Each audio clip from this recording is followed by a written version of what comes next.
What's up, Grim Crew? Welcome back to the channel. I am the Grim Gamer. My friends call me D. Thanks for stopping by and checking this out.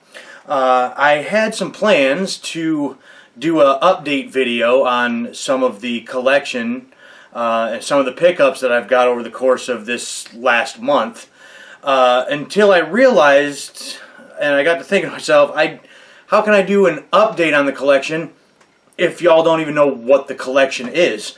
I've shown you all the pickups every time I do some retro game hunting or some unboxing or something like that, but I've never shown everything. So that's what the plan is here for this video.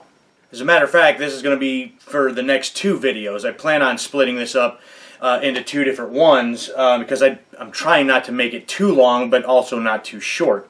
Now, I have everything priced out on price charting, but I don't have the individual prices on every single one of these games. But before doing this, I added everything up for each console, how much it's going for currently on price charting as of this recording, and we'll just go through each console, each batch of games, and how much those are. We'll tally it all up at the end, and then once part two comes around, I'll do the same thing and then do final totals all at the end. Now, I don't believe I really have a huge collection compared to some other people, some other YouTubers even that I watch. I mean, this to me feels like nothing.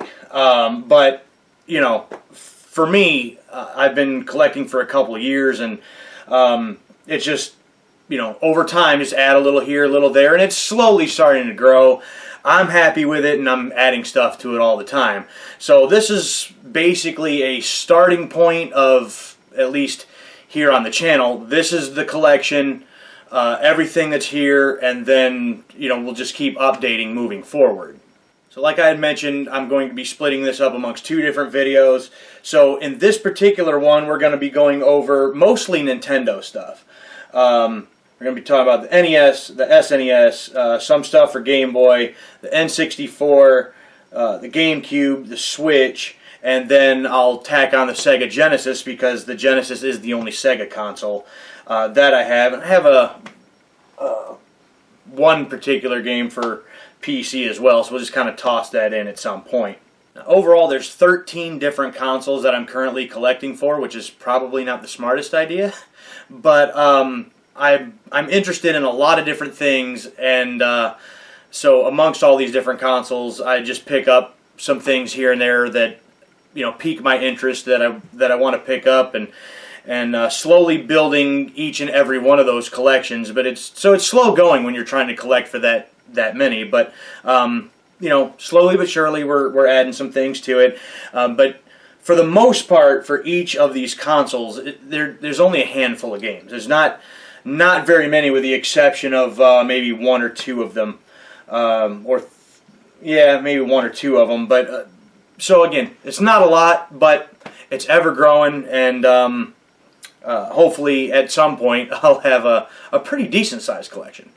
So I've played games since I was a kid, but all of those games actually, they all end up going away at some point. But I do have several games in my collection that I've had for quite some time, but I never really collected games up until a couple of years ago. So a friend of mine, and you've seen him here on the channel, Nostalgic Nick, a couple of years ago we tried to start a game shop of sorts, and I think I actually might want to do a video on that at some point because there's a little bit of history there, but that's a topic for another day. But when we tried to start the shop, I started buying some more consoles and some more games for some ideas that we had, and eventually, once things didn't end up working out, a lot of those things that I bought wound up right back here, and I started getting some other games at the time, just for myself. And so really, when we started to do the shop is when I started really collecting things. It's about 3 years ago or something now, and so it all kind of stems from that. And so there's several consoles that I have now that I never had before, and so it started opening things up to me for, you know, different game libraries and other things that are out there, and I've had a lot of fun doing this, and I'm looking forward to picking up even more stuff, collecting more stuff, and all of that. So we're going to get into it, and we're going to start off in this video. We're going to do the Nintendo consoles, and I guess we're going to start from the oldest and work our way up to the newest. So we're going to start things off with the original Nintendo, the NES.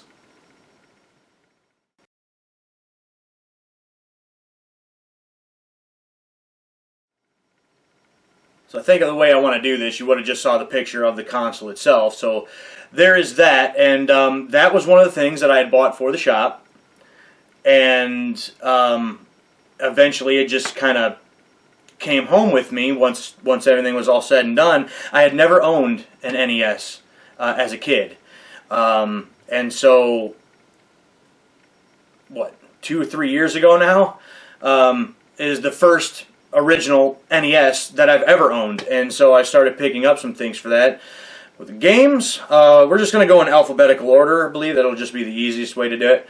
So I've got Bad Dudes, a beat 'em up from what I understand. I've never played it. I've seen a little gameplay of it on a video before, and I like my beat 'em ups. So I picked this one up with every intention to play it. Haven't really had a chance to play it yet, but I'll get to it eventually.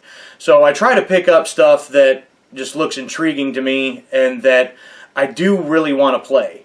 There may be in here a couple of exceptions to just buying it because either it might be worth something or something like that, but I don't do that all that often. Almost everything, or should be basically everything, that I do have here is stuff that I'm legitimately interested in wanting to play. So next we've got Double Dragon. Love me some Double Dragon. And growing up, I remember playing a Double Dragon, but again, I never had an NES. So once I got this NES and I picked up this copy, I started playing it thinking this is what I remembered. But it's not. I still enjoy this one, and it's not the best way to play it, in my opinion. But I bought it and I played it, and it's, this doesn't seem quite right. But regardless, I'm still happy to have it because I still enjoy Double Dragon regardless. The Double Dragon I think that I'm thinking of from when I was a kid, I'll actually talk about a little bit later. After that, I've got Double Dragon 2, and this is another one that I bought because I enjoyed the first Double Dragon that I decided to pick up, but this is another one I have not had a chance to play yet, so I'm not really sure if I'm going to enjoy this one or not, but one of these days, a lot of these games are one of these days, I'll be able to have some time to sit down and check it out and see if I'm going to enjoy it or not. So then after that, move right on to Double Dragon 3. Another one I haven't played yet. This one, if I remember correctly, I picked up in Missouri while I was on vacation. And so that was kind of neat, to be able to pick something up that I was interested in from halfway across the country, bring it home, and now here in my collection. But one of these days, yet again, I'll maybe get to some Double Dragon 3. Continuing right on down the line with some dragon stuff, we've got Dragon Warrior. And Dragon Warrior is an RPG. Typically, I'm not a huge fan of these games. I have sat down and played a bit of this, but not a lot. Here on the channel, you'll see a lot of live stream replays for the live streams that I do on Twitch. So you can check that out here on the channel. There's a whole playlist for all the different live streams. But I did a whole live stream on this. I did it for Double Dragon as well, the original one. So you can check that out too. I'll try to mention it as I go. If it's anything that you may be interested in, I stream over on Twitch every Tuesday and Thursday nights. About 11:30 p.m. Eastern start time. And so several of these games that you'll see over the course of these two videos, I I've done streams on, and you can check them out if you'd like.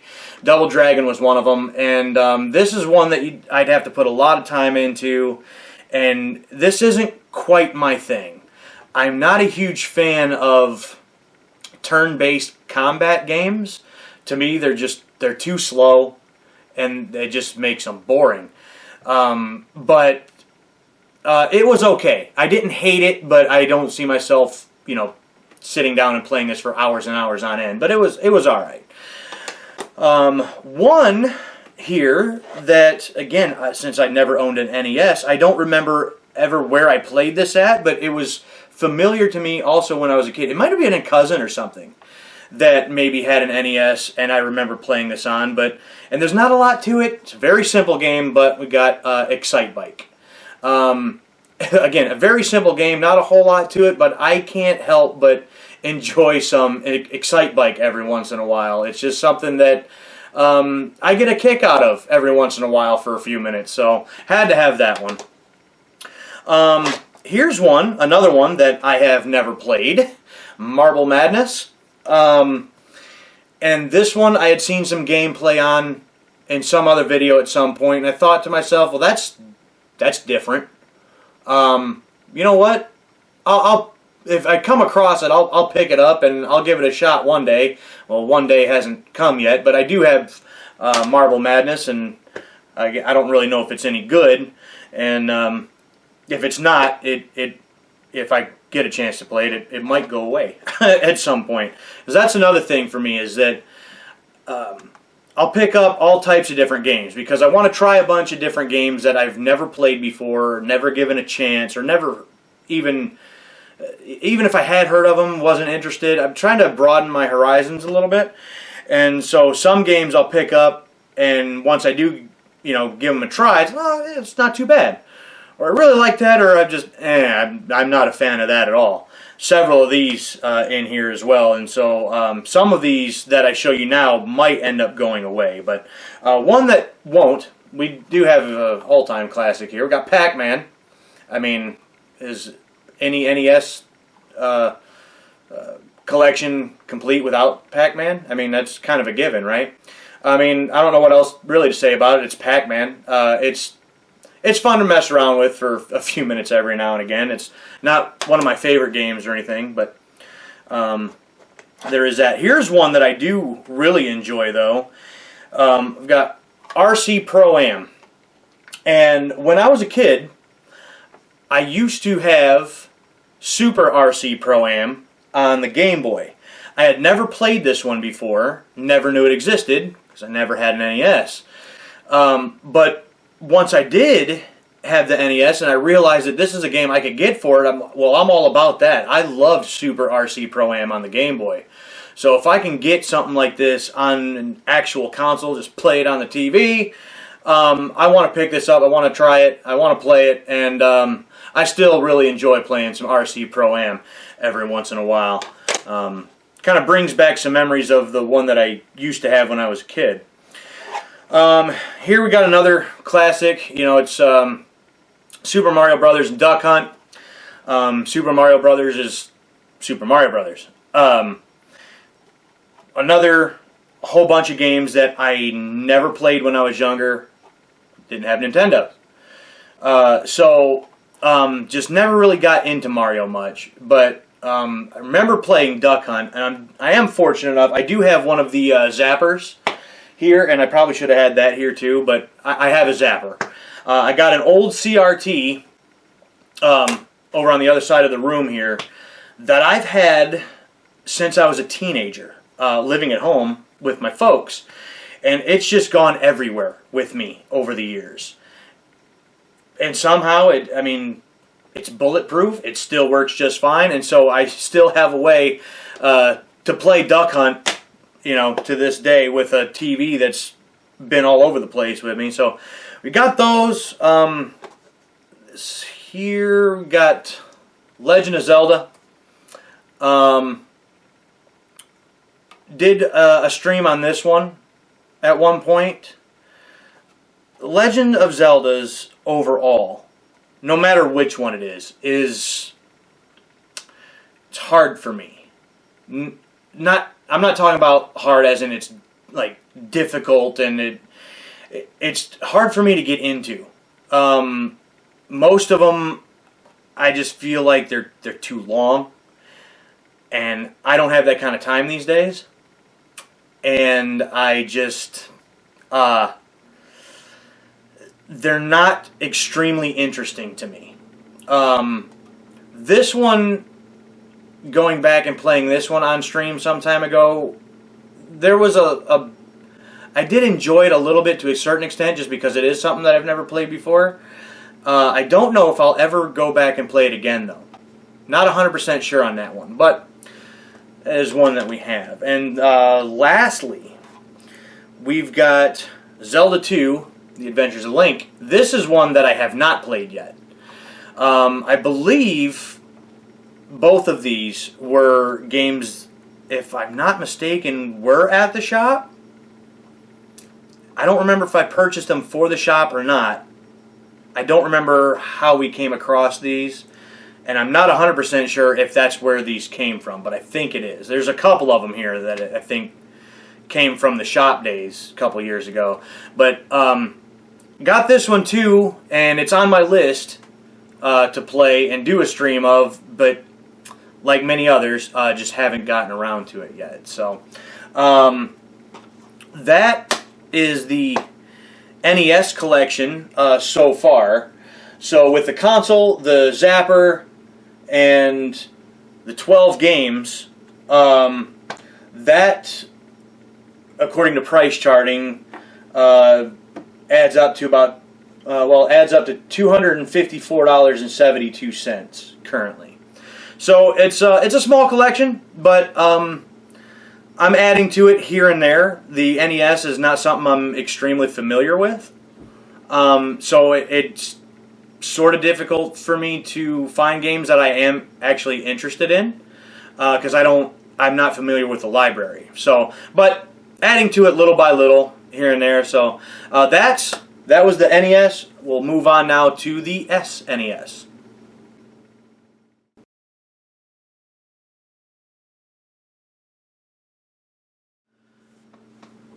So in the transition, in that picture, you should have seen the console. Nothing specific, special about it. Your standard SNES. We got a couple extra games for the Super Nintendo compared to the NES.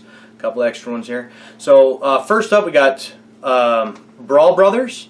Brawl Brothers, I've played a little of, not this exact one, because this is one of the games on that Nintendo Switch, like online thing, emulators, whatchamacallums that you can do.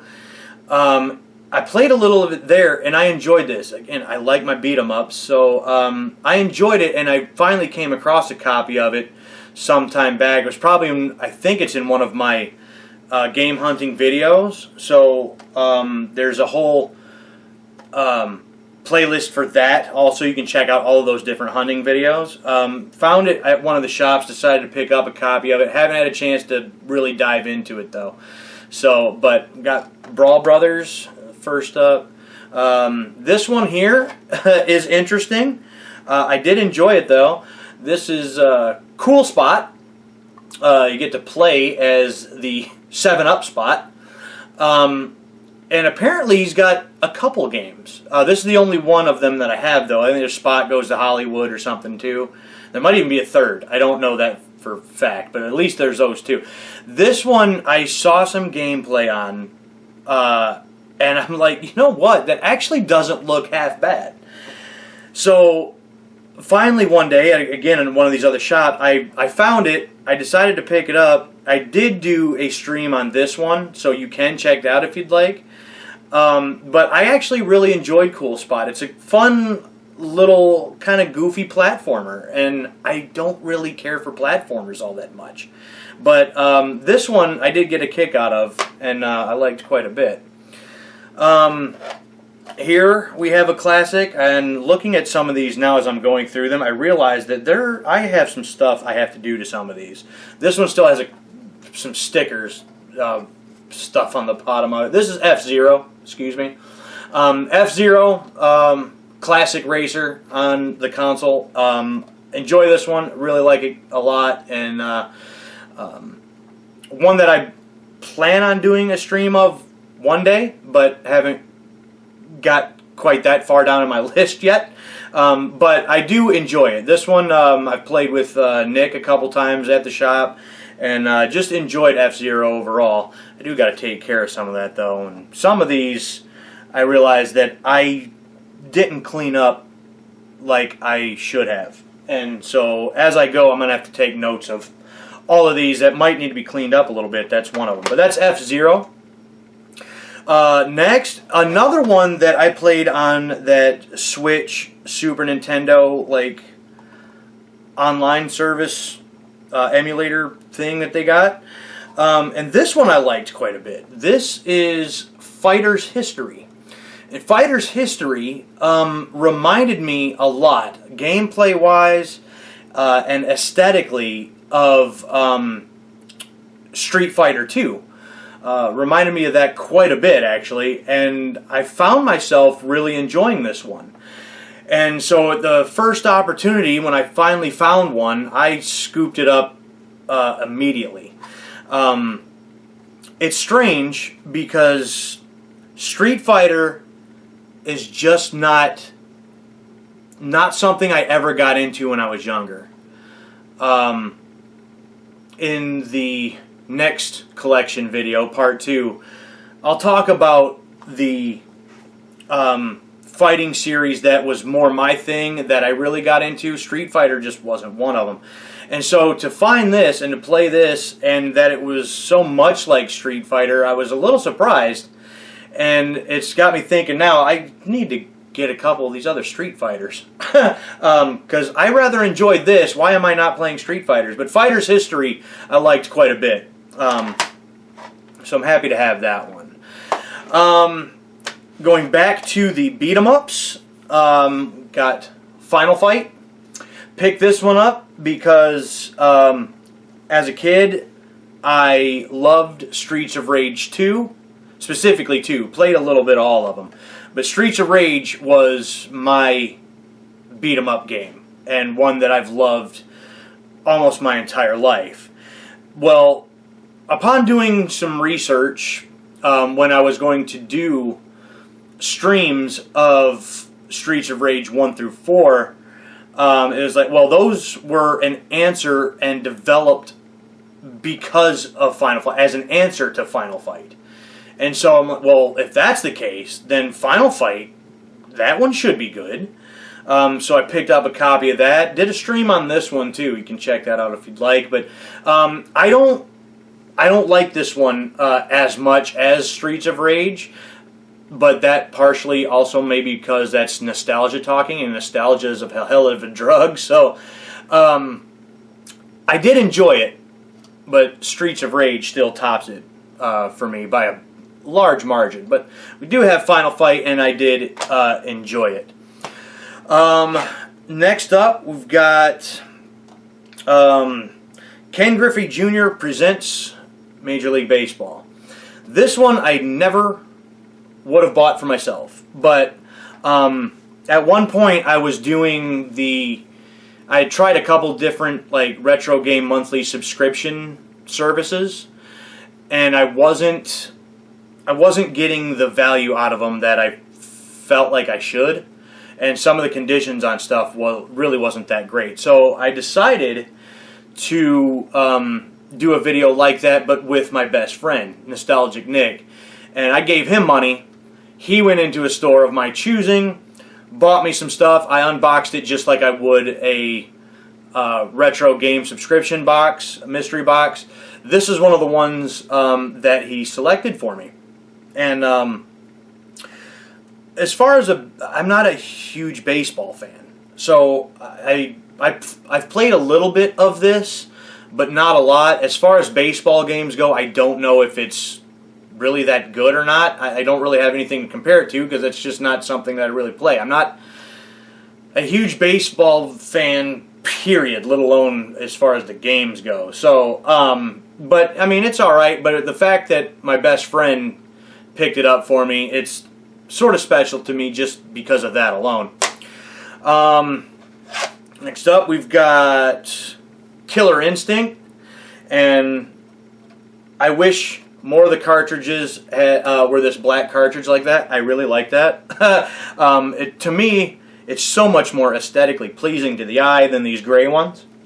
But regardless, I do have Killer Instinct. This is another fighter that I bought it because I saw some gameplay of it. It looked like it could be interesting, but I still haven't had a chance to play this one either.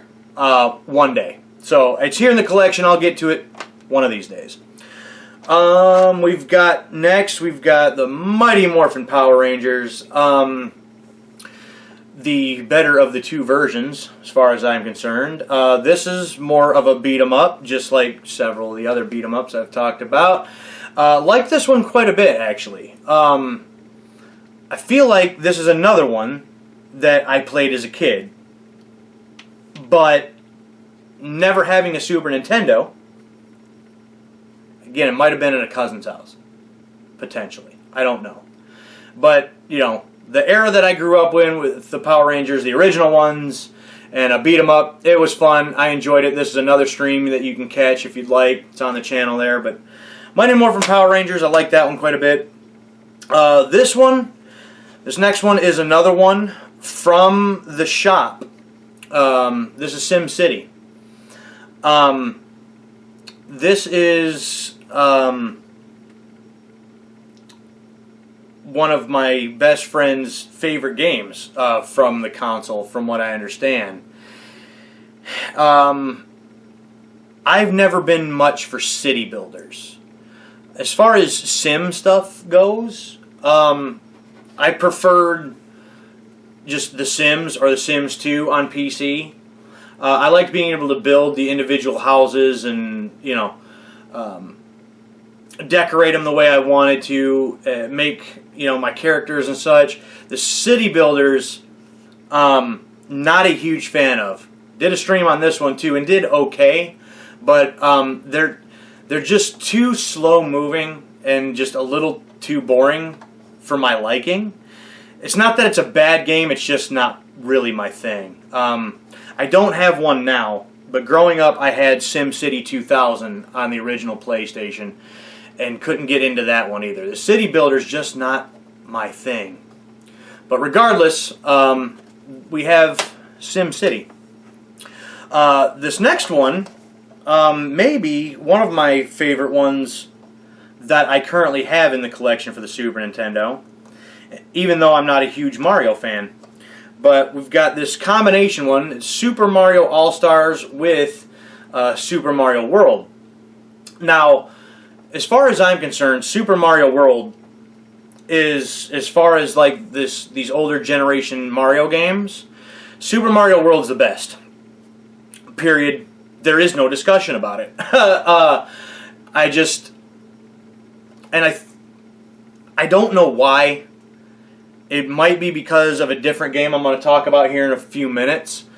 It kind of reminds me of that. But the original Mario 2 and 3 I've never played. But to have all of those on one cartridge is really nice. And it's got the Lost Levels also, which I've also never played. But to have all of them in one cartridge is very convenient, even though one of these days I would like to have all of them individually. 1, 2, and 3. Well, I have obviously the 1 for NES, but 2 and 3 I would like to have for the NES, the actual cartridges for those. But at least for now, I have the ability to play them all with this. So that's really nice, and the fact it's got Super Mario World, I really like, because that one may be one of my favorite Marios, because I don't have a lot of favorite Marios. Mario's, not growing up with Mario, I think didn't help anything. Just never got into Marios because we couldn't, and so I don't have that nostalgia for Mario. But I do still enjoy Super Mario World. And speaking of Mario, we're going to continue on that track for a minute. Super Mario Kart. I do enjoy the kart racers. So regardless of whether it's Mario or if it's any other kart racer, which strangely enough I don't I don't actually have too many kart racers, which there's a lot. There's a lot of them out there, and I'd actually like to try more of them. But of course, Mario Kart is the king, and so once I had a Super Nintendo, I at least had to have the first one, where it all started, and this one is still a lot of fun to play to this day, I think. This one, I believe, is another one that came from the shop. I might need to look into getting a different cartridge for it one day. Maybe. Then again, I'm not 100% sure if I'm actually going to keep this one either. Played a little of it, and it's okay. But it's super off-road. The label there is pretty torn up. The section of it's missing, and there's a bunch of gunk on the front that just does not come off. So it's not the prettiest cartridge in the world. There's another label of some sort on the back, too. So it's not in the greatest of shape, necessarily. And it's also not... the game is fine. There's nothing necessarily wrong with it. It's just another one of those ones that there's not a lot there for me personally. Because I don't have, for this console, any of these games, really, the nostalgia factor. So, the NES and the SNES have been sort of difficult for me to get into because I don't have that nostalgia factor. And so, trying to find games for those consoles that I really enjoy sort of been difficult. So there are quite a few amongst these two libraries, like I mentioned, that I've never played, and once I do, I might find that, you know, I don't care for hardly any of these. And I don't know, maybe one day I don't know if I'll get rid of the Nintendo and the Super Nintendo at some point, if I just can't find a lot worth playing on it. But either way, so that was super off-road, kind of going off on tangents. Next we've got T2, the arcade game. Bought this thinking that it was going to be some kind of a side-to-side, you know, like a 2D side-scrolling platformer with some shooting, and that's not what this is. I didn't realize that when I bought it. I turned it on for a few minutes. I played a few minutes of it and went, oh, this is more of a light gun game. And I kind of set it on the shelf and never went back to it, never played any more of it, and didn't look into it more. Let me know in the comments, is there a light gun for the Super Nintendo that you can play this with or not? If you can, I might have to see if I could find one, because that would make this... I would love this game if I could actually have an actual light gun to play it with. It's just not something that I ever looked into. So, anyways, T2, the arcade game, and if a light gun is a thing, I'll get into that a lot more. Next up, we've got The Legend of Zelda, Link to the Past. Yet another one I've never played. It's on my list. I hope to at some point, because if nothing else, with my streams, and again, I want to broaden my horizons, try a bunch of different games. The Zeldas, a lot of the Zeldas are a part of that. And so I at least want to do a stream on it at some point, really give it a 2 or 3 hours and see if I can get into it and see if I actually am going to enjoy it or not. So we do have that one as well. And finally, I've got Zombies Ate My Neighbors. Never played this one either. So feel like there's more of these, more so than not, that I actually haven't played. But you'll see when I get to part 2 of this collection rundown that I'm more of a PlayStation guy. So anyway, Zombies Ate My Neighbors, like a run and gun shooter from what I understand. It looked okay. I think this is another one I grabbed and took home from the shop as well. That might be why I have this one, because I don't know if this is something that I really would have picked up any other time. I don't know. I don't know much about it and haven't seen a lot from it, but there we have it. Zombies Ate My Neighbors. And that's all of the games, but there is an accessory here, which I'll go over in a moment. So, for the Super Nintendo console, the one accessory I'm about to show you, and the 15 games, price charting added that up to about, let's see here, $429.24. So, tack that on.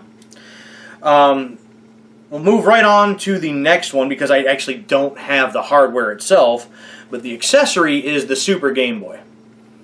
This is obviously allowing me to play some old Game Boy games using the Super Nintendo, and I love this thing because I had a Game Boy, Color, purple one, as a kid, and played a lot on that thing. But I'll be honest, I'm not a huge fan of handheld gaming. It's just, they're small, and the screens are, especially the older ones that I'm talking about, they're just, and I can't imagine sitting here like this anymore.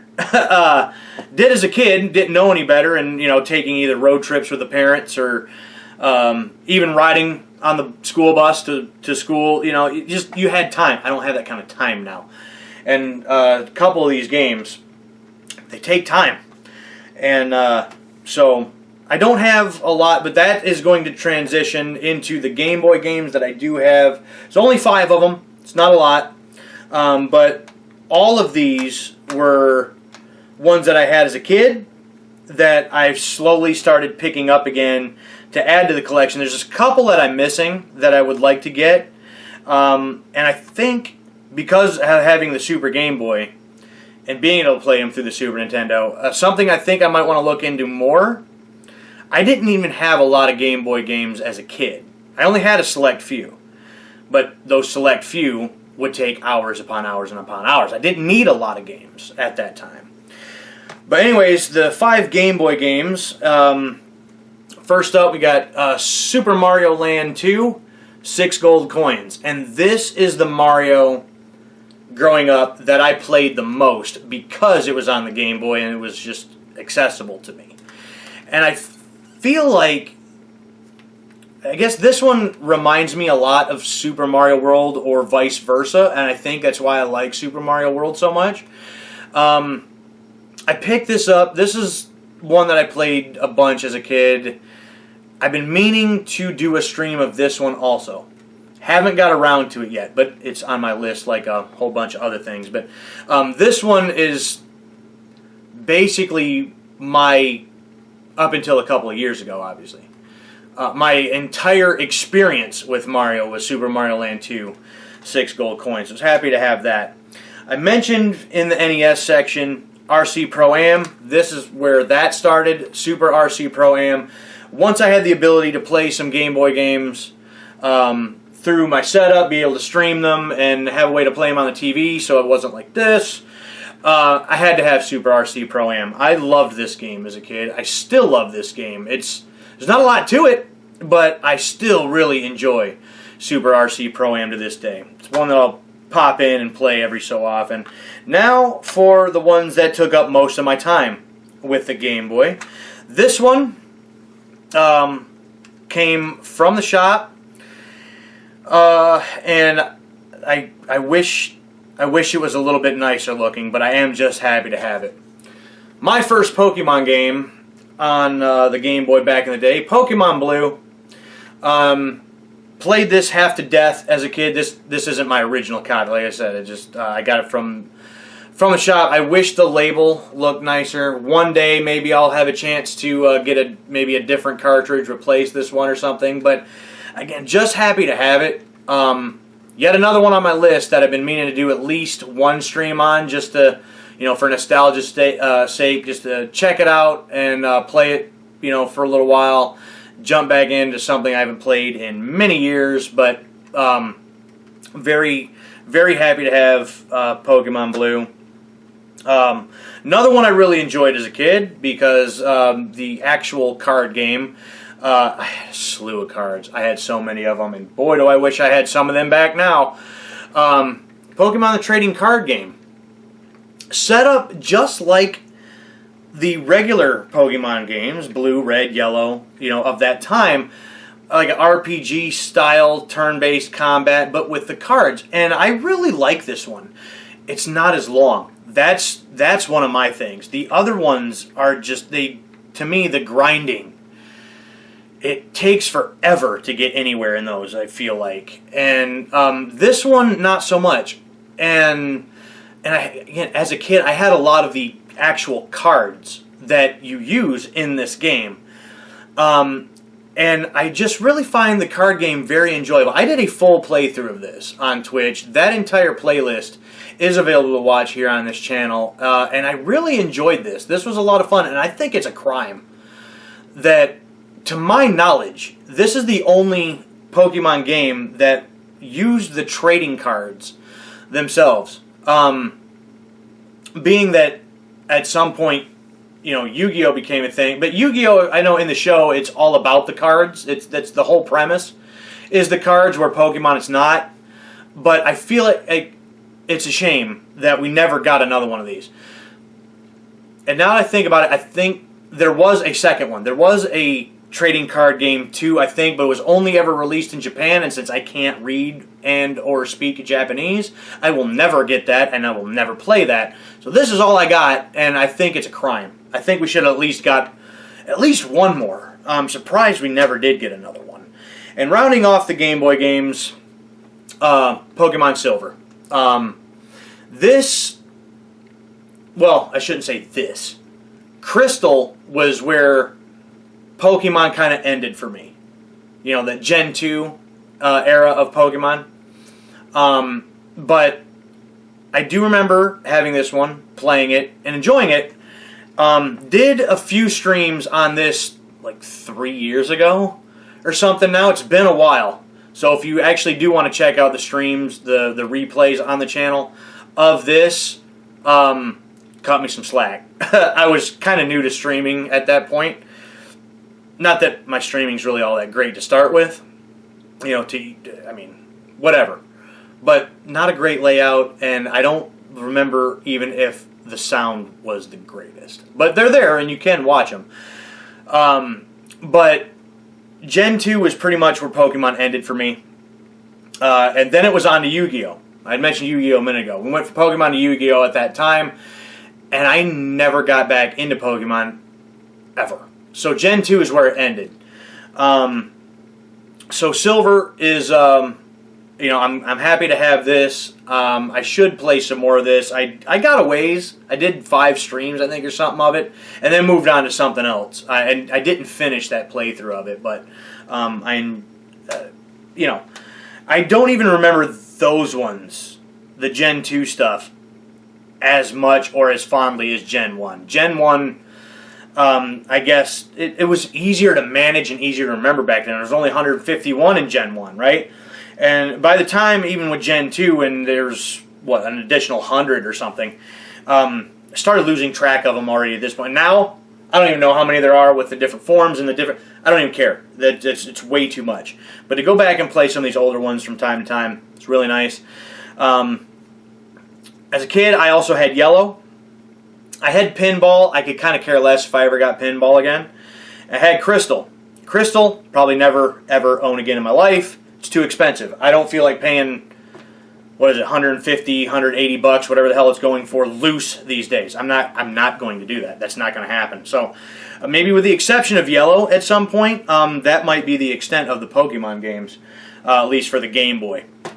You know, at that point. There are a couple other ones too that I had as a kid. And again, I think I want to look into some more Game Boy games. As I've been doing some retro game hunting, I've seen several in some of these different stores that I've thought about picking up then and there, but I found other things that I wanted that were on my list, and so I didn't end up getting them. So right now, only 5 of them, but I may add to that a little bit later. So Game Boy games, specifically the Pokemon ones, obviously. There's only 5 games. Currently, price charting has all of those added up together. Comes out to $160.27. So add that onto the totals of the others. And from there, we're going to move on next to the Nintendo 64.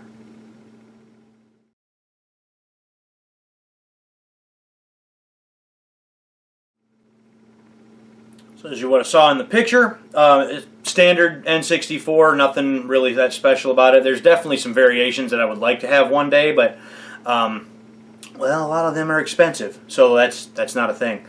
But starting with the game, starting off first with one of my absolute favorite games on the entire console, and the N64, unlike the Super Nintendo and the NES, I did own an N64 as a kid. It's one of only 2 Nintendo home consoles, and I'm not talking about the handhelds, just the regular consoles that I did have when I was younger.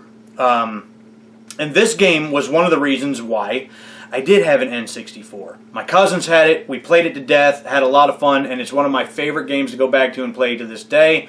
A lot of nostalgia involved. It's GoldenEye 007. Is there any others? I mean, this is one of the greatest first-person shooters ever as far as I'm concerned.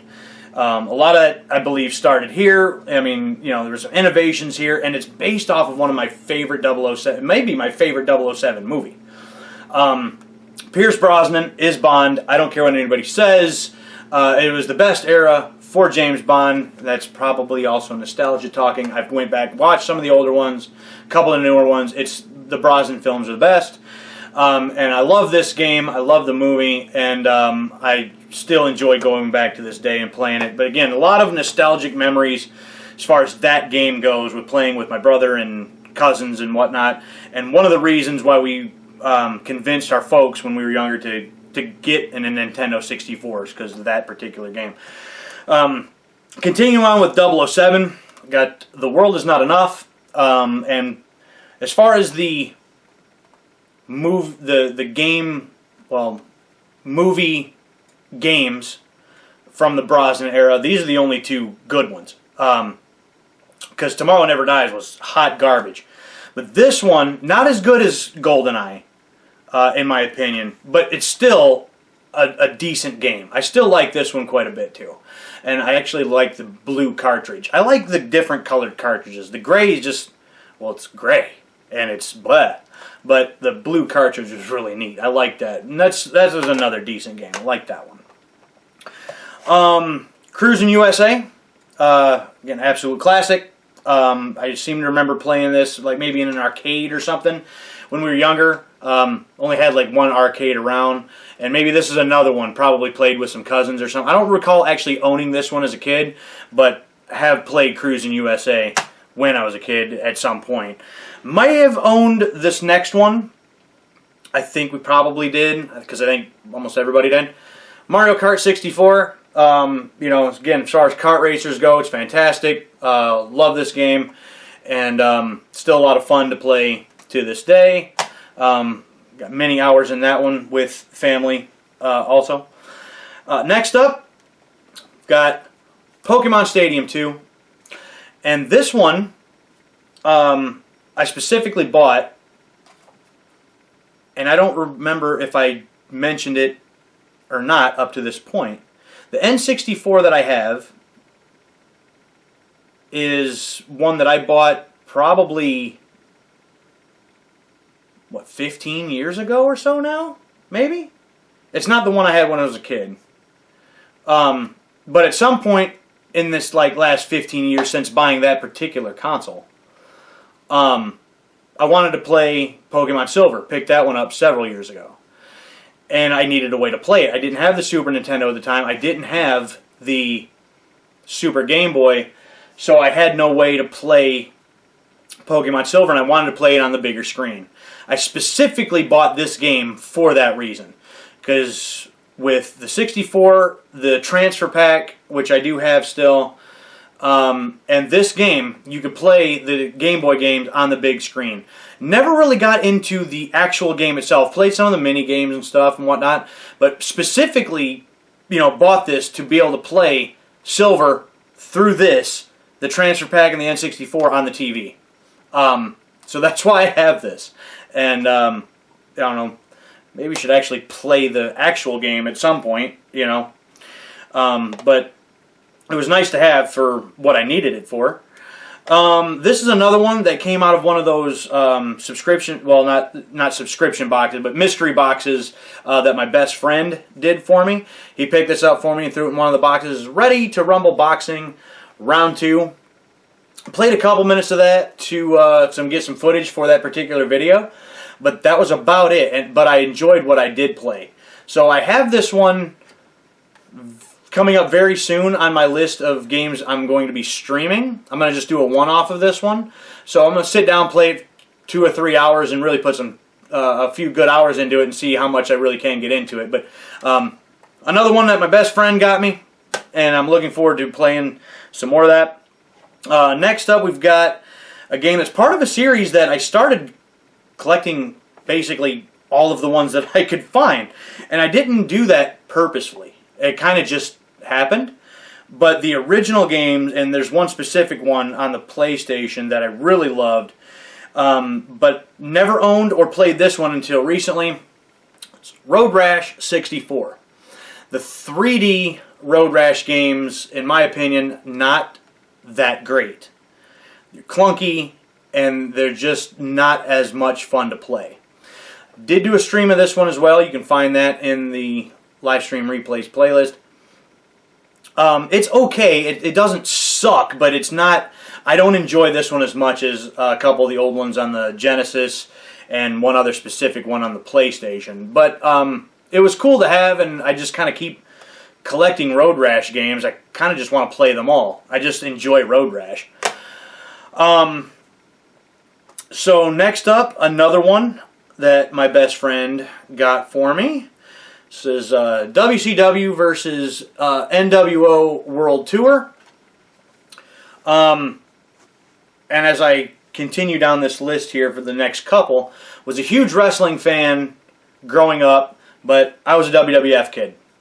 That's what we watched. I didn't watch a whole lot of WCW. Never really cared about WCW much. So, but a couple of these old N64 wrestling games are still considered some of the greatest to this day. I don't think this is one of them, but I played a little bit of this one, and it's all right. Not going to play a lot of this one, but again, this is one that my best friend got for me, and so I'll hold on to it specifically for that reason. And it's a wrestling game that I won't mind, doing a couple matches every now and then on this one. But if I'm going to go to the N64 for some wrestling games, it's usually not going to be that one. It's going to be one of these next two coming up. We've got WWF No Mercy. This one when we had as a kid, a little story behind this. So we bought, our folks bought it for us. We were kids, we didn't buy it. But we got this one, and we didn't know it at the time. But we had one of the original faulty cartridges. So we would play and play and play. We'd unlock a bunch of stuff. We would save our progress. We would turn the console off. We'd turn it back on, and everything that we had done is gone. And my brother still hates this game. Absolutely despises this game, will not touch it, will not play it, holds a grudge against this game to this day. This is not one of the faulty cartridges. We didn't know at the time, we learned this several years ago, that the faulty cartridge you actually could have sent in and returned, and they would have replaced it with one that wasn't screwed up and broken. We did not know that. We carried the almost animosity towards this game for many, many years because we couldn't ever keep our progress. Again, my brother still won't touch it, still holds a grudge to it to this day. This one works just fine, and it's a great wrestling game on the N64, but it's not my favorite one. Still, 9 times out of 10, if I'm going to go for a wrestling game on the N64, it's going to be this one. WWF WrestleMania 2000. And this is one of my favorite wrestling games of all time. I absolutely love this game. And partly because of the roster at that time. The roster is great, obviously, in No Mercy also. One of my favorite wrestlers of all time, actually is my favorite wrestler of all time, is The Undertaker. This had the Ministry of Darkness version, which is my favorite incarnation of The Undertaker. On top of the fact, this one had full-length entrances. After this, they would cut off the entrances once they take a few steps down the ramp or something. I love the full-length entrances in this game, and the roster, and just the the gameplay, everything about this. I love WrestleMania 2000, and I will always love WrestleMania 2000. One of my favorite wrestling games still to this day. I used to own about every wrestling game that you can think of, because I was a huge wrestling fan. I'm not really a wrestling fan anymore. It's not what it used to be. And so most of my wrestling games I had gotten rid of. But these were, especially WrestleMania 2001, I'll never get rid of. There's a couple I need to rebuy and that are on my list. But they'll have a hard time competing with WrestleMania 2000. We've got Legend of Zelda, Ocarina of Time. This is one that my brother played quite a bit. I never did. I think this may have came with the N64 when I bought it. I think I may have gotten the console on Craigslist, and it came with 4 different games, and this may have been one of them. I've never played this. I need to at some point. I at least know of this one. I've watched my brother play it quite a bit. So this one does seem like it is one that I could get into, but I have actually never played it. It's on my list. It's on the list. Finally, I have my one and only complete in box N64 game. It's Perfect Dark. The box is pretty torn up. It's not in great shape, but there's a reason for that. And this is going to be somewhat painful for me to say. So when I bought the 64 that I have, again, 15 years ago, this is one of the games that my brother and I played quite a bit when we were kids. And I wanted another copy of this. At that time, I didn't know of retro game shops 15 years ago. I think we had a EB Games and stuff or something, and we might have had the GameStops and stuff still, but not like what we have now. They seem to be a lot more of them. They just have more of a selection than they used to 15 years ago, at least in this area. Maybe it just wasn't paying attention, but I wanted a copy of Perfect Dark. And the only place I could find one was on eBay at the time. And I was leery about buying a cartridge-based game off of eBay. I'm like, when I get it, is it even going to work? So when I found this one was new, sealed in the package. And I bought it for a decent price. I don't recall paying that much for it, or I wouldn't have done it. And I thought to myself, the thought process was, well, if it's brand new, sealed in the package, well, it's going to work. Once I get it here, I know I won't have a problem with actually playing it. It'll work the way it's supposed to. So I got it, opened it, played it, and, I really, really wish I would have left it sealed now, all these years later. And the box is torn up because I have moved several times over the years. The fact that I still even have the box is kind of surprising to me, in all honesty. But, it's something that I'm not going to get rid of now. But, yeah. So we have Perfect Dark, complete in the box. And that rounds off the N64 collection. So with the console, I believe that was 12 games. Price charting on that comes down to, everything added up, $427.88. So the N64 is another one that I'm having a hard time collecting for, because I only played a select handful of games back then. Because we were PlayStation kids. We were a PlayStation family, matter of fact, because my father played a lot of PlayStation. So, still kind of on the hunt and trying to keep my eye out for N64 games that seem like they may be interesting to me, but that's what we've got so far. So with that, it's time to move on to the next one, and that is the GameCube.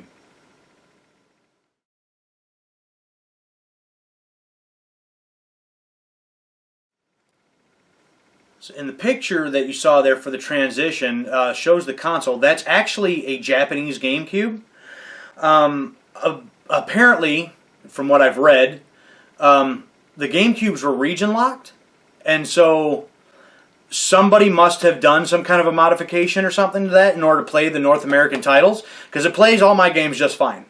I didn't know it was a Japanese GameCube at the time. The GameCube, that particular GameCube, I bought for the shop a couple of years ago, and I didn't even look at the bottom of it, didn't notice it or nothing. I took it to the shop, and my buddy, Nick, my partner, says to me, "You know, this is a Japanese GameCube?" I said, "No, was not aware of that." Put some games in it, ran just fine, so I never even looked into it any more than that. So I never opened it up to actually look to see if there was really anything done to it. I wouldn't know really what I'm looking for anyway. So I'd have to do some research, and to me, all I know is it plays the games that I have just fine, and so I'm not going to question it. But it is a Japanese GameCube. As far as the games, there's it's like 13 of them. So starting off, we've got Call of Duty, Finest Hour. I don't like Call of Duties. Never really have.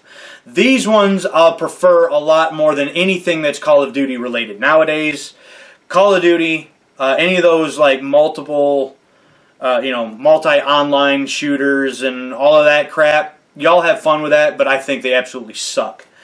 But this, actually having a story, having a purpose, having a point, this, I don't mind playing these.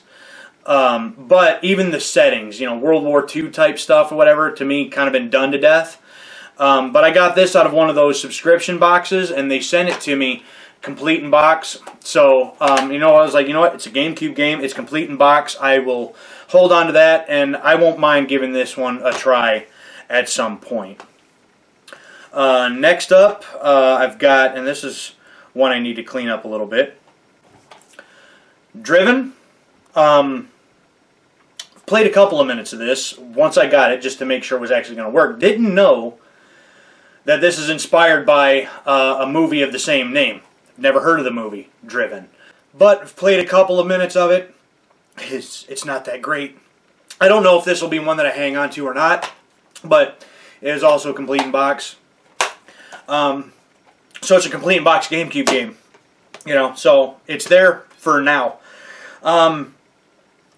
When it comes to, I guess I'll preface this at this point in the video, as far as the cartridge-based stuff, I don't go for complete in box. Complete in box is expensive for cartridge games.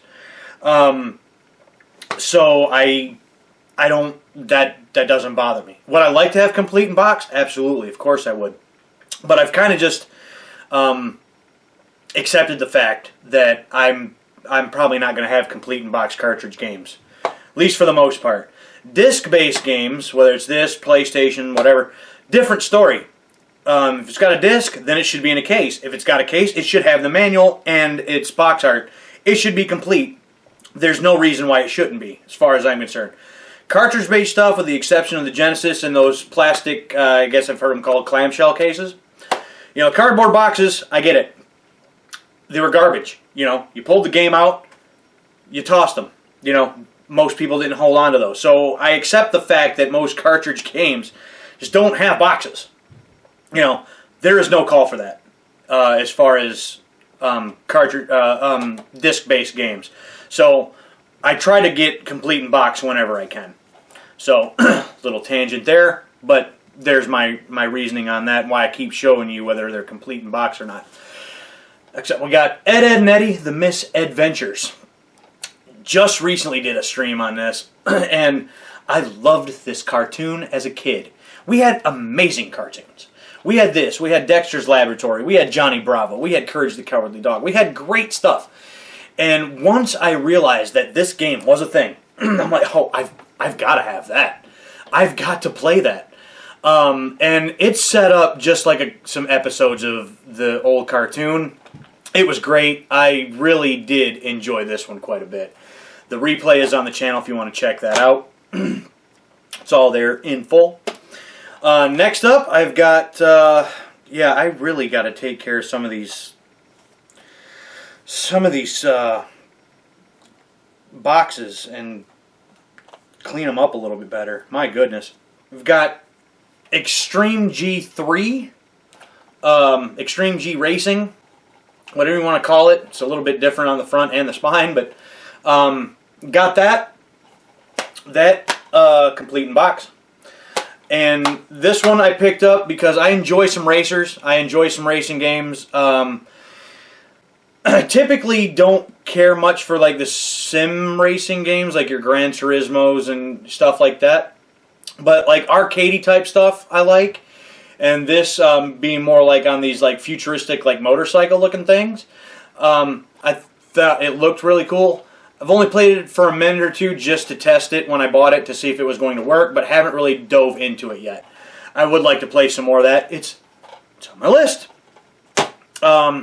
Next up, I've got probably my most expensive one as far as the GameCube's games go.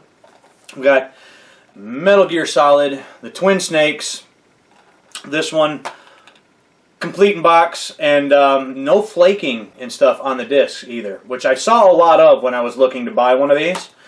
So I'm very happy to have this one. Found this at one of the like local retro game stores just a little south of me in one of my retro game hunting pickup videos. Very happy to have this. I've never played it. And as far as the Metal Gear Solids go, I've only ever played one of them, and that was the original Metal Gear Solid on the PS1. But I'm no stranger to them. My brother has been playing these ever since we were kids. He's played through all of them. I've seen gameplay on most of them, not all of them. But I plan on changing that relatively soon.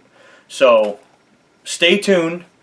Like, subscribe, all that good stuff. And follow on Twitch, because there's some Metal Gear going to be happening pretty soon. But I'm very happy to have that, and it's in really good condition, I think. You know, the manual looks good, and there's no cracking like on the top of the disc like I saw a lot of looking for this. So very happy to have that. Here's one that I bought recently that I'm very interested in playing, and I never used to be. Metroid Prime. This is the one that's got the bonus Echoes Prime 2 disc in it.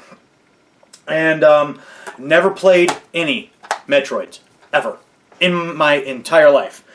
The older ones, they don't look appealing to me whatsoever. Probably will never play any of the much older ones. This one, more of just a first-person shooter type of game. Once I started looking into it a little bit and started paying attention and kind of just paying attention to it, it seems interesting. And so I decided to pick it up, and I added it to the list and would like to do a full playthrough of this at some point. I don't know when that's ever going to happen, but it's on the list. Up next, this is one that came from the shop when I brought the GameCube back home. NASCAR Chase for the Cup, 2005. Used to be a NASCAR fan also. I guess I still am a little bit. I don't watch the full races. I'll just watch like the highlights and stuff nowadays. But mid to late 90s and early 2000s, my dad watched NASCAR. We watched NASCAR with him. Played a lot of the NASCAR games. He used to buy, my dad I mean, just like the Maddens, would buy every NASCAR game that came out every single year. And so played several of them growing up. This was not one of them. But this one is interesting to me because they added like street racing to it. But I believe this was right at the height of when street racing games blew up, thanks to movies and such, like Fast and the Furious and whatnot. So there's street racing in this one, and I just find that very odd. So I've played a little of it just to mess around with it, did a few races and stuff, but haven't played a lot of this. Would like to play a bit more of that at some point. Up next, I've got Pinball Hall of Fame, the Gottlieb collection, and I don't know if I'm pronouncing that right, but this is another one that my best friend got for me in one of those mystery boxes. I don't like pinball. I know that's probably crazy to some people, but there's just not enough there as far as pinball that keeps me interested. A little ball going up and down the table, bouncing off of stuff, and lights flashing and sound effects is only so intriguing to me for so long. So, not one that I might really ever play, but it is complete in box, and my best friend got it for me. So, still happy to have this in the collection either way. And I don't think that I showed it, but the NASCAR was complete in box also. Moving on. Next up, we've got Rampage Total Destruction. Enjoyed Rampage as a kid. I remember playing some kind of Rampage on something. I don't know what I played Rampage on back when I was a kid, but enjoyed Rampage as a kid, and when I realized that I could get this for the GameCube, I picked it up. It's decent. I believe I did a stream on this too that you can check out, and I like the fact that the other game, the original Rampage and Rampage World Tour, are also on this disc, and so it was basically like 3 games in one. So like, how do you lose as far as that goes, right? Complete in box. So Rampage Total Destruction with the other 2 built in. That was really nice. One of the first GameCube games that I bought once I did acquire my GameCube, which I still haven't played, I've got Reign of Fire. I know nothing about this other than the fact that on the back of the case, it looked cool. I mean, it's dragons. How bad could it be? It wasn't until I bought this, I put it in the system just to see if it was going to boot up, that it was going to work, and realized that there's, in the extra features, there's movie clips, and I think a trailer or something on here. Did not know that this was a movie. Still haven't watched the movie, but I'm intrigued. I would like to track down the movie. I would like to check it out, because it doesn't look half bad. But I've never heard of the game. I'd never heard of the movie before that. But complete in box, and so I see I keep a lot of my receipts. I don't know why, but I do. But at some point, maybe I'll finally be able to have a chance to get to that game. Next up, Spy Hunter. Spy Hunter, not this one, not this particular copy. Loose disc was sent to me in one of the retro game subscription boxes that I had subscribed to at one point.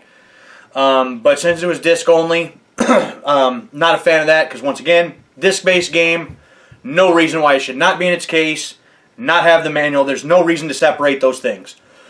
So I got rid of that copy, found this one for pretty cheap, got it on eBay, I believe. Would like to get into it at some point. This one, this one's actually got a Blockbuster sticker in the middle, so either a cheap game that you could buy or probably a rental. I kind of like seeing stuff like that every once in a while in some of these games. If it's just regular stickers from like some of the game stores of nowadays, like, get that off of there. But when it's stuff like that it came from a Blockbuster or other rental stores or something, kind of, I don't know, to me, gives it a little bit of character, in my opinion. It's got one of their other stickers on the front there still, too, that I'll probably leave on there. But, again, gives a little character, kind of shows a little history of where the game has been. So, Spy Hunter, that's complete in box. Played a little bit of it, not much. Would like to do some streams on that at some point. Next we got Super Mario Sunshine. This is one that intrigues me. Never played, but there's a lot of Mario games I never played, and there's a lot of them that I probably will never play. Again, Mario is just not something that intrigues me all that much. To me, they're too long, and the story seems like it's the same. Go beat Bowser and rescue the princess. Bore. Not a lot there to keep me really all that interested. But this one, with being on, was it a tropical island and using the water jetpack to clean stuff up, well, I'm like, well, that's a twist on your typical, you know, jump on Goombas and collect mushrooms and beat Bowser scenario. So this one intrigues me, and so I decided to pick it up. I would like to do a playthrough on stream of this at some point. It's on the list, like so many others. Complete in box as well. So, again, one that I am actually interested in playing and would like to here at some point. Lastly, we've got kind of an underwhelming game. Did do a stream on this, but this game is not great. This is Universal Studios Theme Park Adventure. I picked this one up because the wife and I had gone to Florida, and we went to, it wasn't the regular Universal theme park. They've got 3 of them down there. We went to Universal Islands of Adventure, and I'm like, oh, there's a Universal theme parks game? Well, gee, I'd like to play that. That sounds like it could be fun. No, it's not good. It's just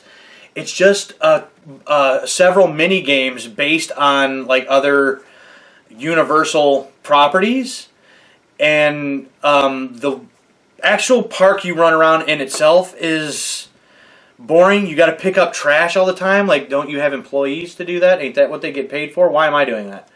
But you would use that to, like, I think buy some other things. I did a stream on this. You can watch it if you'd like and really check this out. But the mini games are at best. It's just I don't know if I'll hang on to this one or not. I typically only hang on to stuff that either is intriguing, that I haven't played yet, or that I really do enjoy. This one, I don't know if I'll ever play again. But it's here, it's complete in box, and it's part of my GameCube collection as of right now. So, with games and the Japanese GameCube, price charting has that all added up to $434.55, so we'll add that to the total. And now we're going to move on to the final Nintendo console that I have that I've been collecting some games for. So that's the Nintendo Switch.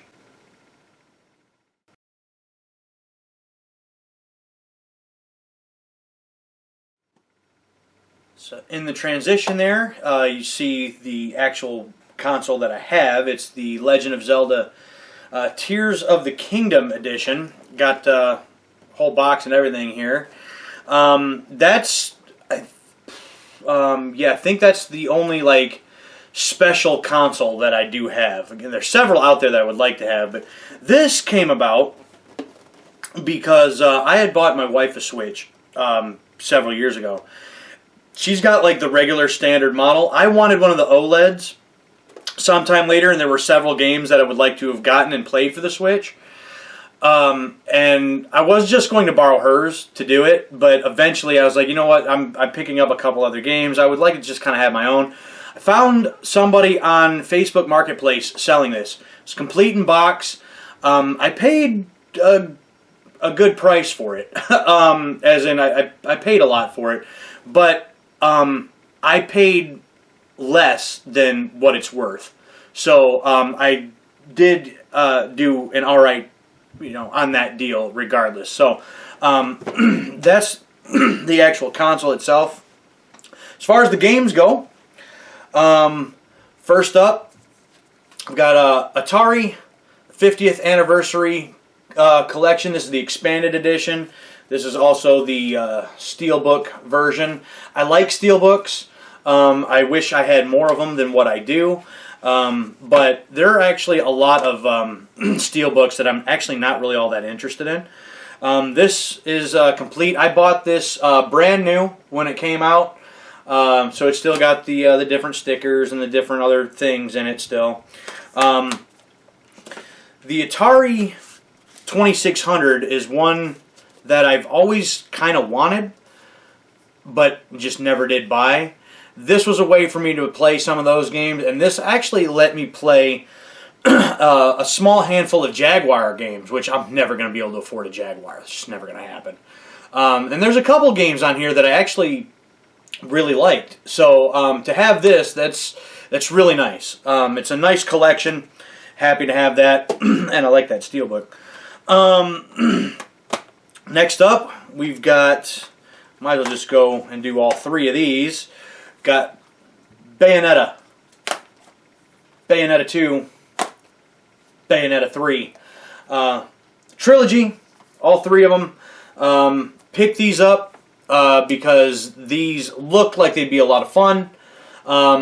Typically not into the whole like hack and slash type gameplay that these are. The only thing I can compare maybe is Devil May Cry. And even Devil May Cry, I only ever played the first two. And 2 sucks.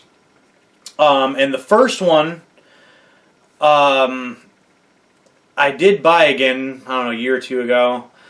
Stuck it in the console and went, oh my god, I can't play this. That stationary camera. I can't handle it. I hate the stationary camera.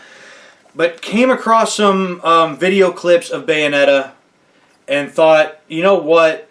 And actually, now that I really think about it, there was some group, and I don't remember who it was, but they used to do the death battle videos on YouTube. And one particular video that they did was Dante versus Bayonetta. That was the first time I had seen anything about Bayonetta.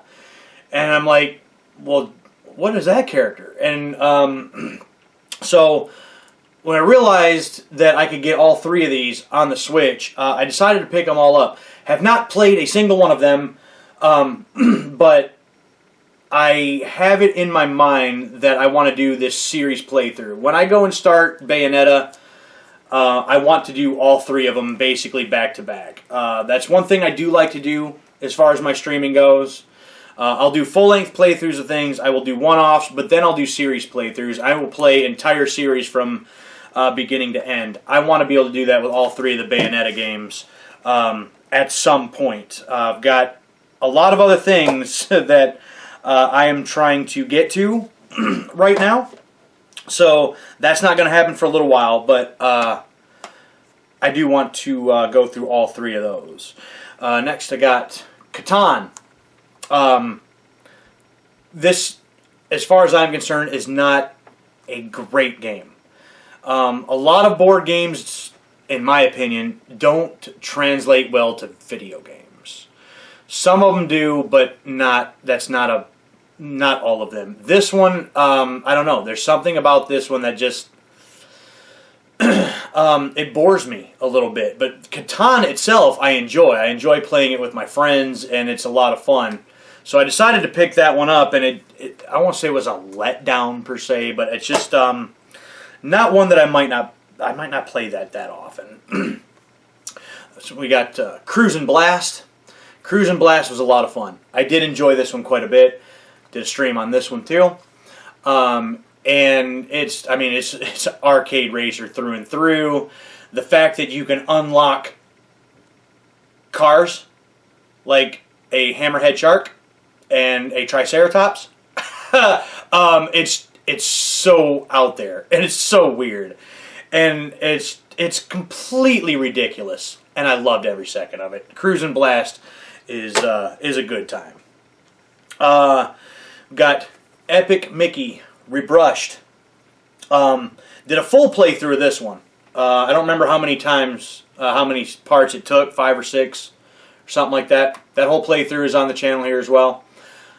Never played the original, and I've never played the second one or anything like that. But at the time I was looking at something else to play on the Switch. I didn't have very many titles at that time. and it looked intriguing, it looked interesting, and it looked different. So I decided to pick it up, other than the fact that I feel like it's too long. Because by the time I got halfway through, I was like, okay, I think I've seen everything this game has to offer here now. We need to speed this along, getting bored. But the environment's very well done. The paint and thinner mechanic was interesting, and I liked that. The storyline itself was good. I did like that too. Epic Mickey Rebrushed, overall, decent game.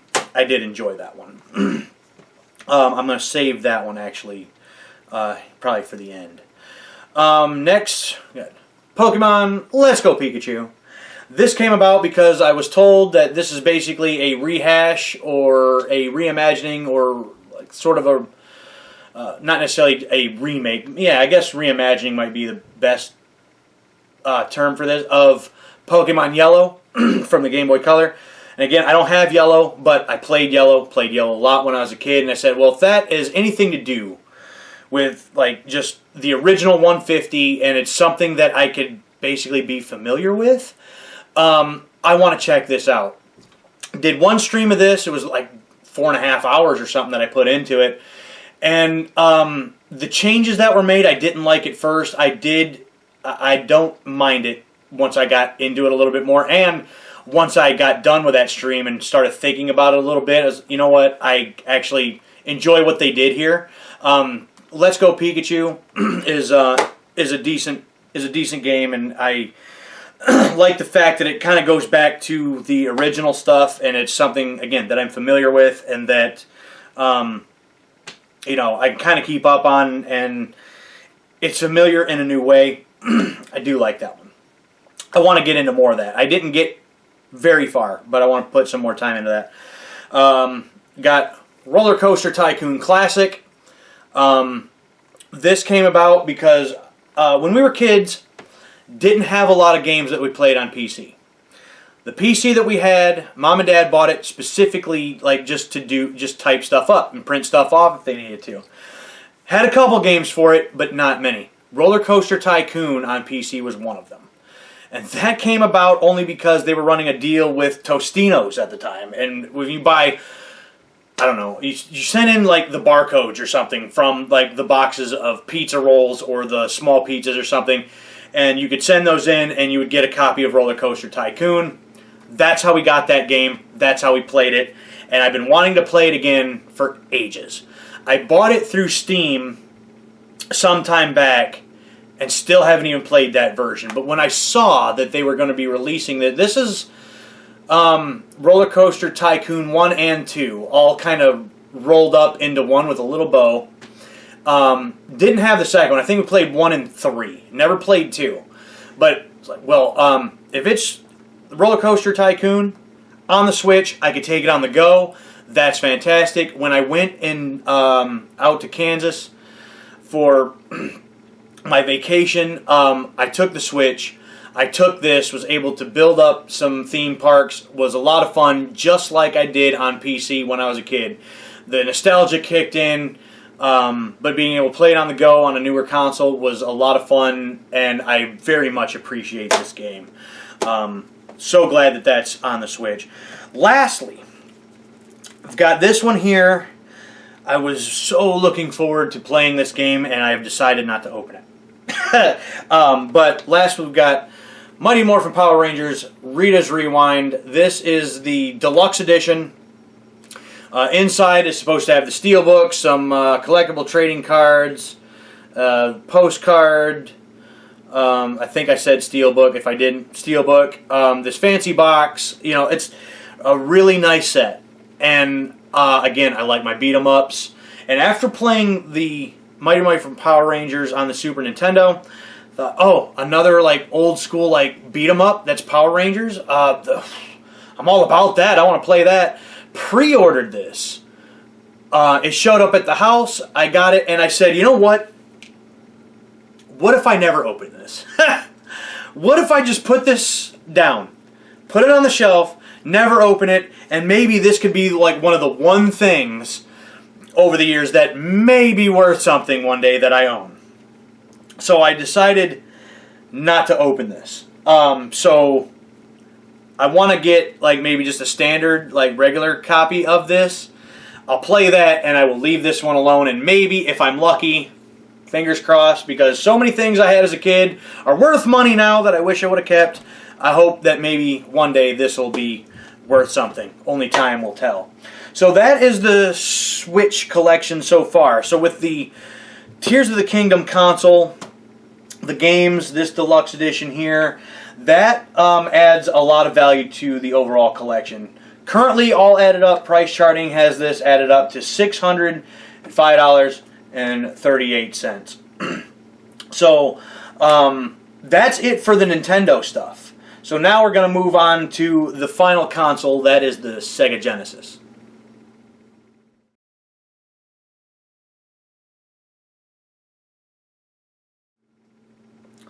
Alright, so again, up next, the Sega Genesis. This is what I've got the most amount of games for as far as this particular video goes.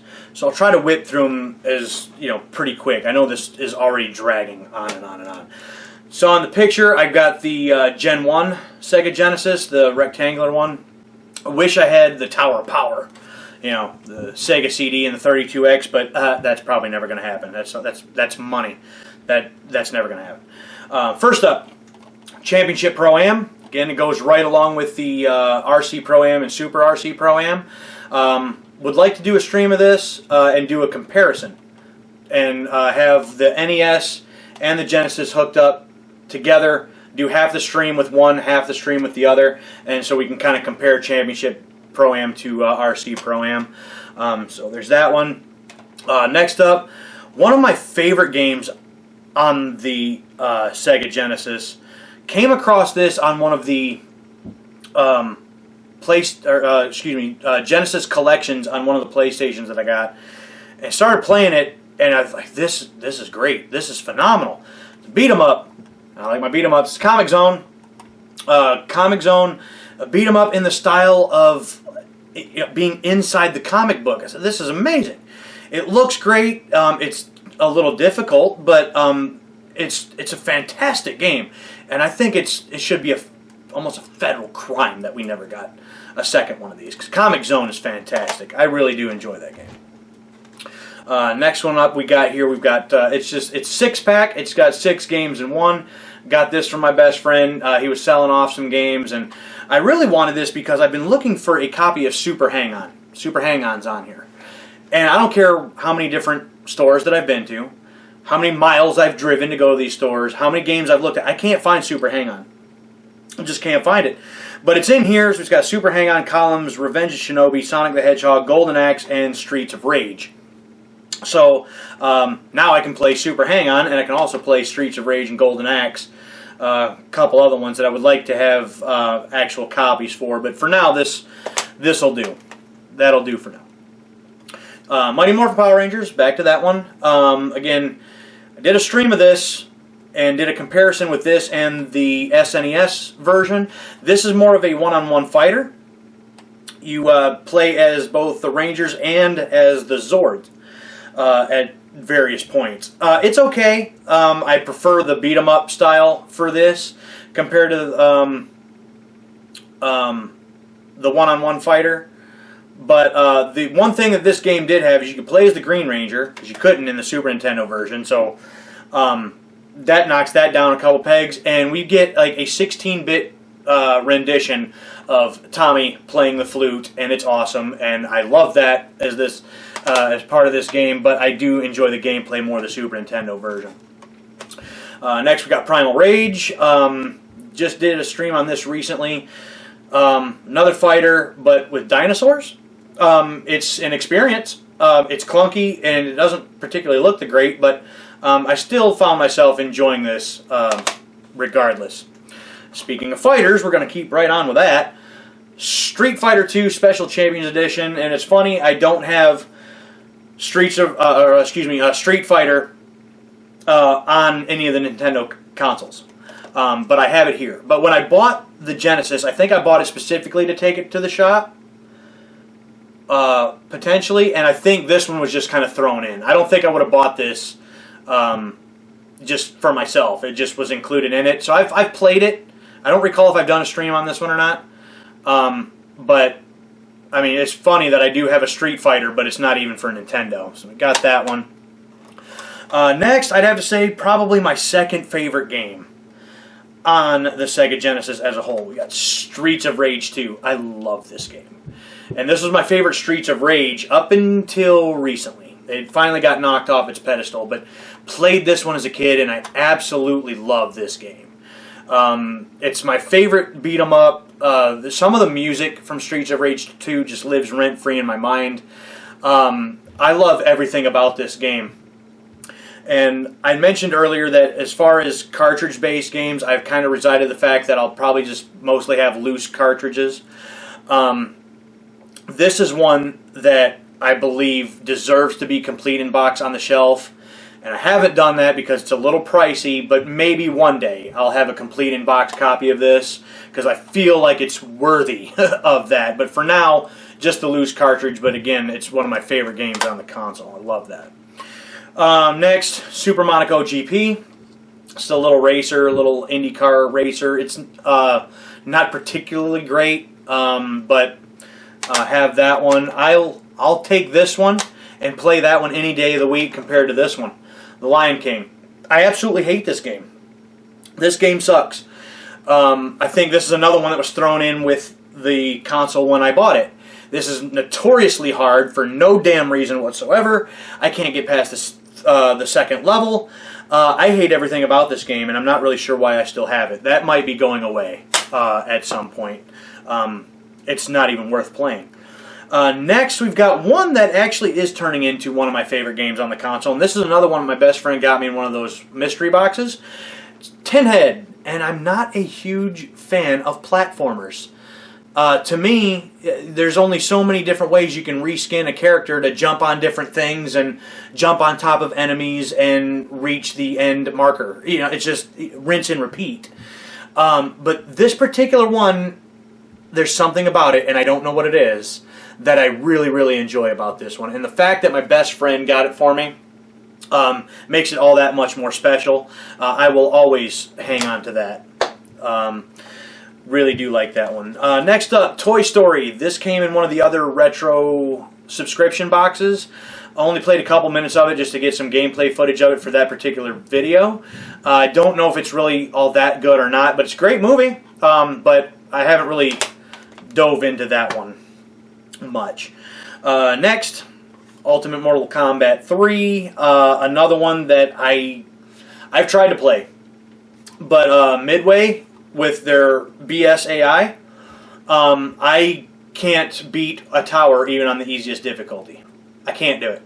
It's like they read your damn inputs and it's obnoxious. So I don't know if I'll hang on to this one either. I'm just not particularly fond of. When it comes to my fighting games, I have one specific series that sadly I don't even have very many of those either, which I need to change. But if it's going to be a fighting game, there's something else that I'd rather play. Next up is Vector Man, another one from my best friend. Played this one also on that same PlayStation collection with Comic Zone, and to have a physical copy of it's kind of nice. It's not a bad game, a little running, I guess kind of a run and gun shooter in a sense. It's got a neat little interesting storyline to it, so having that is nice. My best friend also got me X-Men, but never been a fan of the X-Men. I know, crazy, right? But never been actually that much into the superheroes, really. Just not something I really ever paid attention to, and just, I don't know, again, I was a wrestling fan when I was a kid, and to me, the wrestlers I saw on TV every week, they were almost like my superheroes. I mean, hell, they all had their own characters and gimmicks, and you know, they were doing crazy stuff and whatever else, so they were almost more superheroes to me. So I don't know if I'll hang on to this one. I know my friend got it for me, but I'm not, regardless if it's superheroes or not, I'm just not a fan of X-Men. Never really have been. We got a couple other ones here that are in some bigger cartridges. So we've got Road Rash 3. That one's loose, but these are the Road Rash games that I enjoy. Played a little bit of this one. I'm more familiar with 2, and specifically 1. But to have all 3 of them on the Genesis is really nice. So Road Rash 3. Another one that I seem to recall playing as a kid, Jungle Strike. I'm not very good at it because I'm not 100% sure what I'm supposed to do half of the time, and I don't pay attention to like my armor and stuff very well, so it's not one that I do very good at, but it's, you know, one I seem to remember from my childhood, and so I decided to pick that up. One that I picked up because my my mom loved this game, so next time I'm going to throw it on the ground. But and again, I'm not a big pinball fan, but she said that it's like the best pinball that you'll ever play. You got Crew Ball, and everything's all based on Motley Crue as far as the music and the atmosphere, the theme of the table and all of that. I played it for an hour or two, and I say if I had a choice between several different pinball games, and if that's what I had to play, I probably would choose Crew Ball. Crew Ball's actually a lot of fun, at least for a pinball game. Then we've got Sonic and Knuckles. This actually may be my favorite Sonic game on the Genesis, and I love that it's got the the flip up top, the lock-on technology, and that you can lock on Sonic 1, 2, and 3, and they all do different things when you connect them together. But just being able to play as Knuckles was, and Knuckles was one of my favorite characters, and it's actually maybe still my second favorite character in all of Sonic. But I loved Sonic and Knuckles when I was a kid, so I had to have that. So next we got ones in cases here. So this one is falling out. Why is it falling out? This one, first up, we've got Bubsy 2. Did a stream on this. Bubsy's not good. This one also isn't complete in box. I found the cartridge originally loose, so I picked it up loose, and then I actually found at one of the other game stores they had just the case that was empty. So it doesn't have the manual, it's not complete in box, but was just able to find the case for it, so I decided to pick that up. So I had something to, and it was cheap. Might get rid of that one though. Bubsy is not that great in my opinion. Here's one that I remember as a kid. I don't remember it being as hard as it is, but damn, this one, you want to talk about some difficulty. We got Eternal Champions. Other than the fact that the tab is missing on the top, this one is complete in box. And for the longest time, I could picture some of the characters in this game. I could see them mentally. I could see them, and I just could never remember what the name of this game was. And I think watching some YouTube video, some countdown of something, whatever, and one of the characters popped up, and I'm like, finally, there it is. I know I wasn't crazy. I knew that I was remembering that this game was a thing, and I feel like we played this on the Genesis as we were kids, so I had to have a copy of it. And I got this one complete in box for a pretty decent price. It really wasn't all that expensive. Up next, another one, complete in box. This is Jurassic Park, and again, I just said that it was, but it is complete in box. Still has a tab, and this is another one that I actually pieced together. The cartridge came in one of those subscription boxes, and then I went to one of the other retro game stores, and they had just the case and the manual.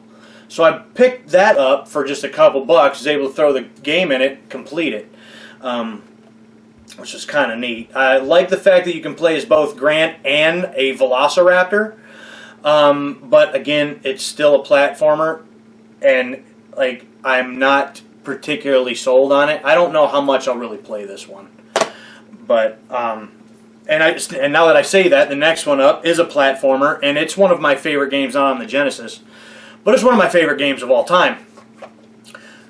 This is Kid Chameleon. I love this game. This is an all-time favorite of mine from when I was a kid. me, my brother, my mom, and my dad, we would play this game for hours upon hours. And I don't know, if I hadn't grown up with it, maybe I wouldn't think it's as good as it is. But to me, Kid Chameleon was my Mario. In Mario, you go around and you pick up power-ups to get different abilities. You traverse through the levels. You get to the end to get to the flag. To the flag, and you make your way through to save the princess. You collect coins and whatnot. In this one, you go around and you get different helmets that give you different abilities. You collect diamonds instead of coins. But you traverse through the level using your power-ups to get to the flag to save a bunch of kids that are being held hostage inside a virtual reality game. So similarities there, and just this is what we had. We didn't have Nintendos. We had the Genesis, and we had Kid Chameleon. I love this game. It's one of my all-time favorites, and I do wish that it was complete in box. It's not. It's missing the manual, and the tab is gone. The case is not necessarily in the greatest of shape. One day, I want this complete in box, because if there's any on the Genesis that I want complete in box in my collection, it is Kid Chameleon. Moving on here now. Again, I'm going to try to speed up a little bit. Next, we've got NBA Jam Tournament Edition. NBA Jam is fantastic. It's, arcade style action, and love it when the ball catches on fire and you can just, make dunks from all the way across the court and all that. A lot of fun. Got this from my best friend after the shop days. That's complete in box. Really, really nice copy of it. There's a little writing on the front. Somebody wanted to brand it as theirs, but there's that one. Back to the Road Rash. We've got Road Rash 2. Complete in box. I really enjoy this one. Again, I haven't really played much of 3, but Road Rash 2 I like quite a bit. Would like to do a stream on this one here at some point. And then we go to the Sonics. So first up, we got the original Sonic the Hedgehog. This is one of the not-for-resale versions, probably packed in with the console when you bought it. Tab's missing, but not only is it complete in box, but I've actually got this particular version that I found. Somebody had stuck 2 old Sega Genesis posters in here. So one of these days, maybe, once I do maybe some rearranging on this room or something, maybe if I can find some big enough frames, maybe I'll frame them or something and hang them on the wall. But first, Sonic the Hedgehog. Next up, we got Sonic the Hedgehog 2. This one is also complete in box.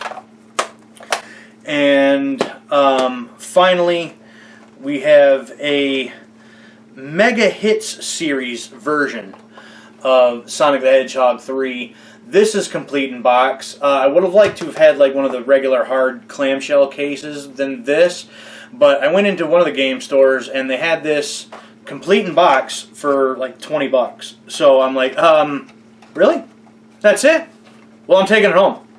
It's a little crushed on the back. So a little damage there. I wish it was in a little bit better shape than what it is. But still, complete in box Sonic the Hedgehog 3.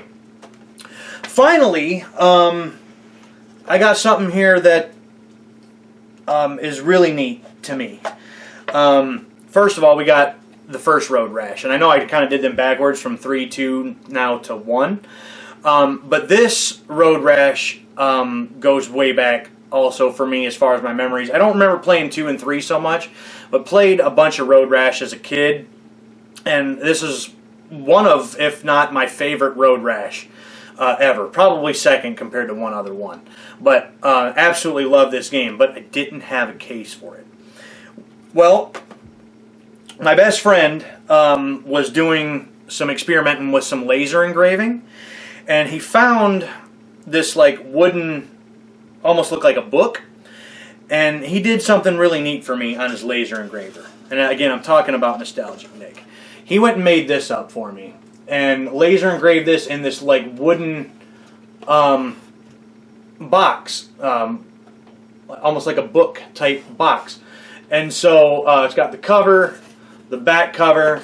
On the inside, it's got some other laser engraved work done. It's a really cool thing that he had done. And so even though I don't have the regular original case, I have something that I think is actually even cooler yet.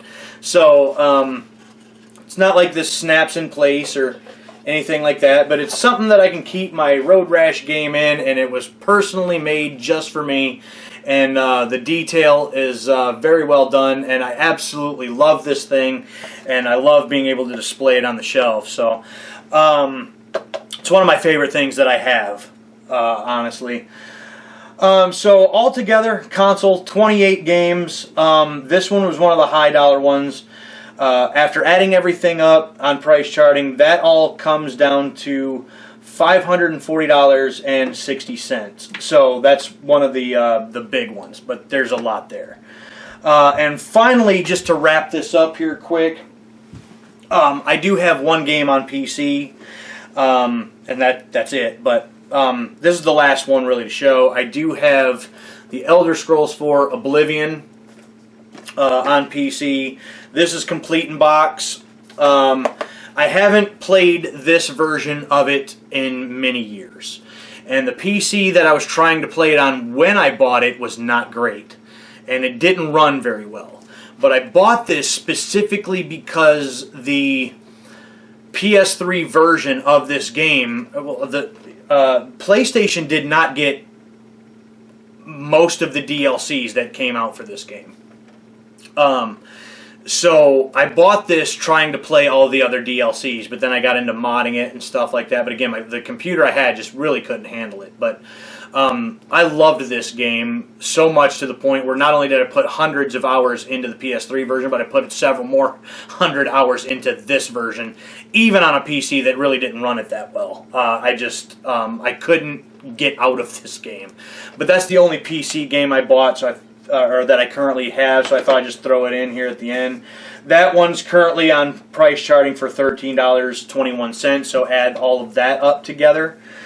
So, all in all, as far as part one of this collection, these collection videos, we covered basically 6 consoles, 96 games overall, and when it's all added up, consoles, accessories, games, all in all, for all of what I've just covered, comes out to $2,865.85.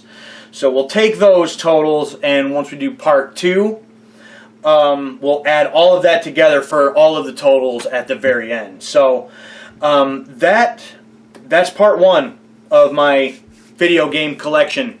That covers all the Nintendo and the Sega Genesis and the one PC game. So again, at least as far as the Genesis goes, we've got a little collection going. All the rest of them, just a little handful of things, but they're steadily, slowly growing every once in a while. By the time I add it all up, it's actually not a terrible amount for a small collection. But that's only half.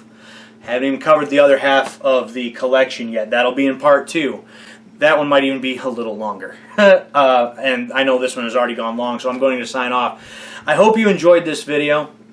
Let me know in the comments below which one of these consoles that I covered may be your favorite out of all of them, what some of your favorite games are on said consoles, and I don't know, just anything else that we want to talk about in the comments, gaming related. Drop down there. I will do my best to answer them. And yeah, so that's all the Nintendo and the Sega stuff as far as my collection goes. Stay tuned for part 2. Then we're going to cover all of the Sony PlayStation stuff. That's going to be all part 2. It's just PlayStation stuff. So with that being said, again, I hope you enjoyed this video. If you did, hit the like button, subscribe to the channel if you haven't done so already, so you don't miss out on any gaming content, especially when part 2 comes out, and then as I do updates of my entire collection as I go in the future. The live stream replays, the retro game hunting, the unboxings, or whatever it is else that I decide to do. So with that, I'm going to finally cut this one off. Apologize that it was so long. But I will catch you on the next one, where it's also probably going to be a little long, so I apologize in advance. Anyways, until then, I am the Grim Gamer, also known as D. I'll catch y'all next time.